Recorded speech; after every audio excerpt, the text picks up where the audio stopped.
अस्सलाम वालेकुम। आज रनो अस टमाटर तो कोकुड़ सुन। टमाटर वक्तन फवक्तन सारनी खुश करान तो सत अगर कोकुड़ त्रोस तो वारिया मज़ लगान। तो आज बनाओ अस कोकड़स तो टमाटरस खास मज़ेदार डिश। पक्यू करो अस जल्दी जल्दी शुरू। मे बाजार ओनमुत यह टमाटर किलो थे मे गोन छलित छुकित साफ कर पत शापत सत निकरत तो बे मे कोकुड़ थोमुत तलित त्रोश त्रोश गोनथ मे कोकड़स फकर दितमुत लेदर आबस मज अम पत तुल मे यह त्रोश त्रोश मे न्यू यह बोड़ खोल खोल बान तो अथ मज त्रे मे टमाटर यम कतरत थमित अमे पत त्रो ये गंडाक गंडाक मे नुक नुक कतरत थोमुत यह त्रो मे ऊर बे त्रो ये कड़ित तील यह मे कोकुड़ तिलस मज तुलमुत अमी मज त्रे मे तिलस 3 क्रेंड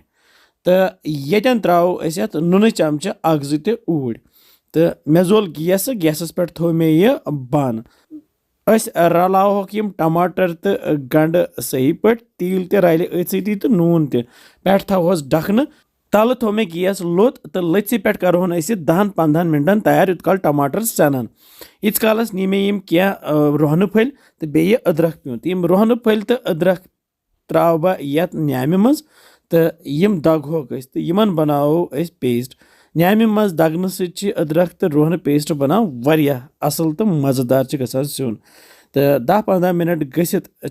वन टमाटर सनेमित गोथ रलावोक सही पे दिमहोक तलिन इत काल यम पूर बे सनन अत यह टमाटर चटनी हिश बनावन तोह मज कमिस कमिस टमाटर चटनी खुश करान सह हेकि कमेंट सेक्शनस मज लिखित कनिस टमाटर चटनी बनावन बिल्कुल तिथे कन फिलहाल बनावन तो ये हचू चोन सत दिमहोस दब दब ते युथ यथ मिहीन गस यमन टमाटरन दब दब ते दिन तो बे सही पे कसन ते यूत यम कसन इन तूतः बन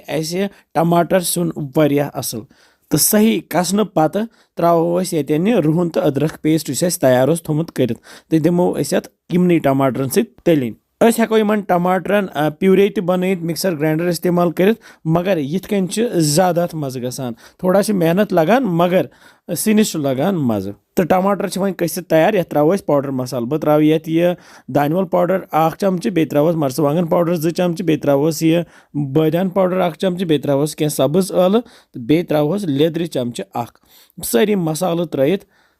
वन मसाल ये टमाटरन सत रलावन यह मसाल यमनी टमाटरन सत वन कसन तल गैस थोमुत मे लोतुय अगर तुम बड़ाल तुम हेकि बड़ाल 1 त्रित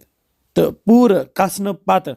यत आब त्रावन तो बह त्रा आब लीटर 1.5 ज्यादा रस डोरा करोस न क्या बस 1.5 लीटर त्रोस अमे पत रलावो यह टमाटर ये आबस सती तो करोहन तैयार तल मे गैस थोमुत वन फुल गोथ तो युथि ये ग्रेख ये तुथि थो गैस वन लोत पे थोस ढकन तो लथि पे करोहन यह कैंसन मिनटन तैयार तो क्या मिनट गसित तुलो ढकन थोद वो रस वन मट्योमुत तो ये दिमो ये हचु चोन सत बे खलन खलन तो वन त्राउन ये कोकुड़ गोथु तलित थोमुत साइडस कुन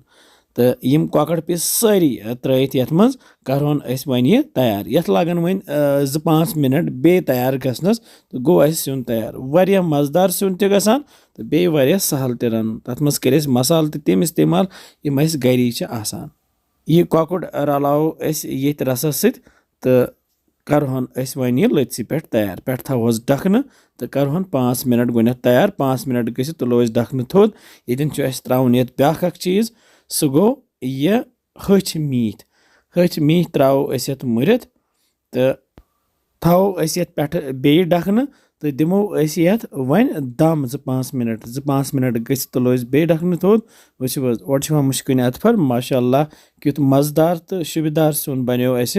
तो हेको यह बतस सत खेत या चोट सत खेत इत कन तुम खुश करो वह तुम कोकुड़ तो टमाटर सुन पसंद आमुत तो लेखान कमेंट सेक्शनस मज कि तुम कत पे सान रेसिपीज वुचान तो बेज वनान कि किस तुम बसान सान रेसिपीज इंशाल्लाह समखो बे जल्दी तुम थो पन ख्याल बिहु रबस हवाल अस्सलामु अलैकुम।